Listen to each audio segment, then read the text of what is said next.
Hey guys, Wyatt Claypool here. With Canadian Prime Minister Justin Trudeau declaring his intent to step down as Prime Minister in late March once the Liberal Party of Canada selects a new leader, we should take some time to talk about what this leadership process is going to look like. Because so far, it looks really sketchy based on some of the details people on social media have highlighted. I want to talk about one major one today because it has a lot of implications about foreign interference in Canadian politics tied up with it.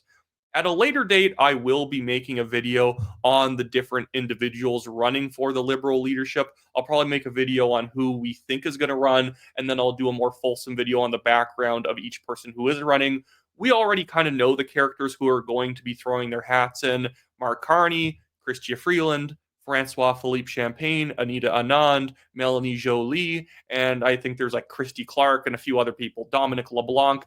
Mostly losers, mostly people with very beige personalities who nobody cares about. And how do you run for leadership when your entire background is doing whatever Justin Trudeau tells you to do? At least if like Wayne Long ran, you can say, well, at least he was saying that Trudeau should resign like a year ago, so he has that to to advertise himself with. He actually has a backbone.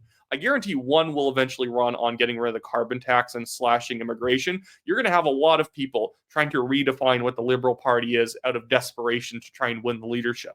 But, anyways, now let's get over to this foreign interference issue in the leadership race, because the rules for memberships make it inevitable that anyone can basically rig the race as long as they can get a ballot into a ballot box, because there's basically no rules for who doesn't qualify to be a voter. You just have to be 14 years old, literally.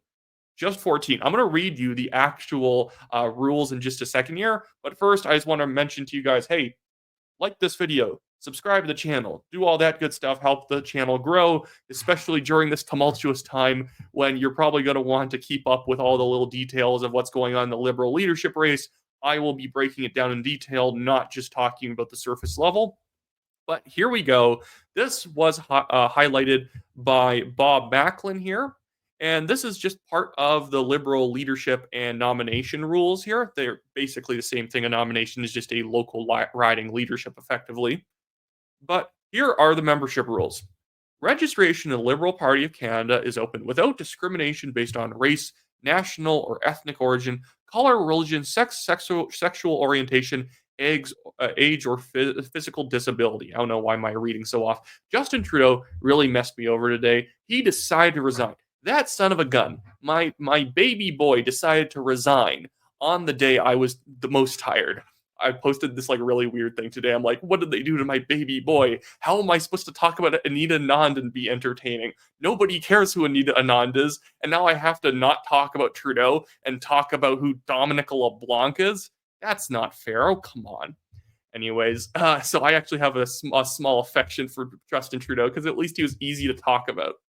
But it says, to be eligible for registration in the party, a person must be at least 14 years of age, support the purpose of the party, or ordinarily live in Canada, or for Canadians living abroad, be qualified as an elector who may vote in accordance with 11 of the Canadian Election Act, not be a member of any other federal party in Canada, and while registered as a Liberal, not have any not have publicly declared an intention to be a candidate for an election in the House of Commons other than as a candidate of the party. Most of that is like straightforward and normal, but two things that are wrong. Now, the Conservative Party also does this. I don't have a problem with it. I think the NDP, you can be 13 years old and vote in a leadership election, but you have to be 14 years old. And it says ordinarily live in Canada, or for Canadians living abroad, be qualified as elector who may vote in accordance with Part 11 of the Canadian Elections Act. So we could have a Liberal leadership race in theory, because I do not believe it's a riding by riding point system. We could have a Liberal leadership race where the replacement for Justin Trudeau is picked by a bunch of people in China. The leader could be picked by a bunch of non-citizens, not even permanent residents, who are just like going to universities in Canada. Could be going to fake universities in Canada. Think about the amount of fraud that is about to happen in this leadership race when the rules are that loose for selling memberships. You just got to be 14 years old and have a pulse, basically, and ordinarily live in Canada. Like, if you've thought about Canada, if you've ever had a dream and maple syrup was involved in it, you're basically qualified to vote in a Liberal Party leadership race. You may live on the island of Nauru. You may be in the Congo. You may be living in like in the breakaway region of South Ossetia in Georgia, and you can still vote in this thing. You just have to be able to register online. Maybe you got to send a ballot in, but what stops you from basically getting a bunch of random people in Kenya to all sign up, like print off what you need to vote, just tape all the ballots together and send it through FedEx and get it there within a few days? What's going on with the Liberals? I want to know, dang it.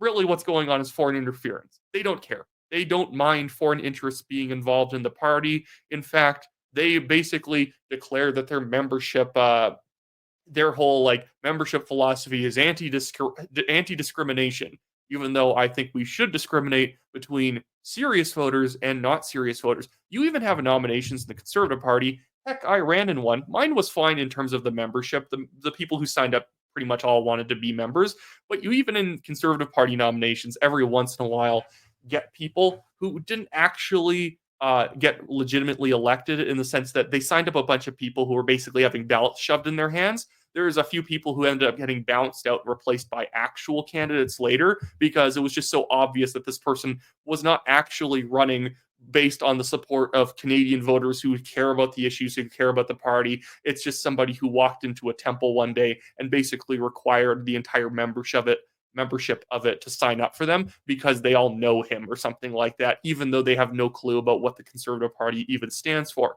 But isn't this also funny when we have the Nisikoff report on foreign interference dropping on the 31st, but we're in a current prorogation right now? I don't even think the report has to come out on January 31st. I think the only significance of January 31st is that if we make it past January 31st, MPs who know what are in the documents can technically talk about it. And I believe independent MP Kevin Vaughan, which I don't know why he's not in the Conservative caucus right now.